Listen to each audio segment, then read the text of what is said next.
안녕하세요. 제1차 세계대전 이후의 세계에 관해 학습하도록 하겠습니다.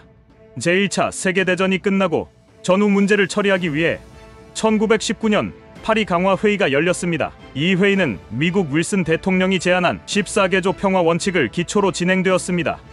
14개조 평화 원칙에는 민족 자결주의, 비밀 외교 종식, 군비 축소, 국제기구 창설 등의 내용이 포함되어 있었습니다.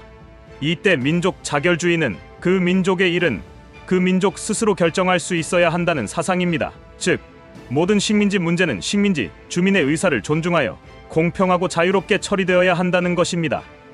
그러나 실제 파리 강화회의는 전후 평화를 유지하는 것보다 승전국의 이익을 중시하는 방향으로 흘러갔습니다.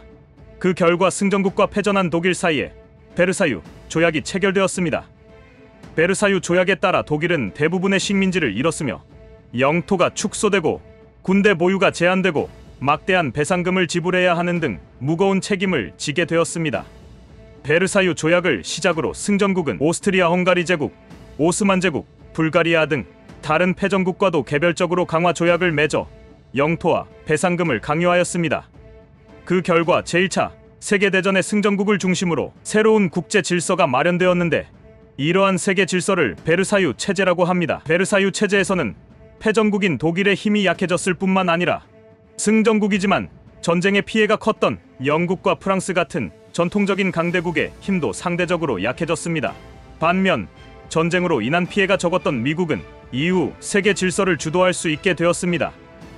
또한 파리 강화회의 이후 국제 평화와 국제 협력을 위해서 세계 최초의 국제기구인 국제연맹이 1920년에 창설되었습니다. 국제연맹의 회원국들은 군비 축소 등을 합의하였고 침략국에 대해 무역 금지 등 경제적 제재를 할 수 있는 권한을 가졌습니다.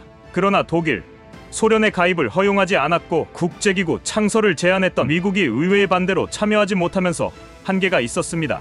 또한 침략국을 제재할 수 있는 군사적 제재 권한은 없었기 때문에 국제 문제를 해결하는 데 큰 영향력을 발휘하지는 못하였습니다.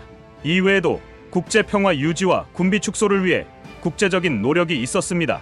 예를 들어 워싱턴 회의에서 군비 축소에 대한 논의가 이루어지면서 해군 함선의 무기 제한, 해군 함선의 수량 제한 및 폐기, 독가스 사용 금지 등을 합의하는 등 군사력과 무기를 줄이는 진전이 있었습니다.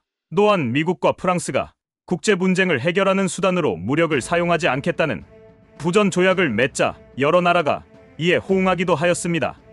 이와 같은 노력으로 유럽에서는 한동안 전쟁이 일어나지 않았지만 강제력이 없었다는 문제점이 있어 세계 평화는 오래갈 수 없었습니다. 이상 오늘의 질이었습니다. 감사합니다.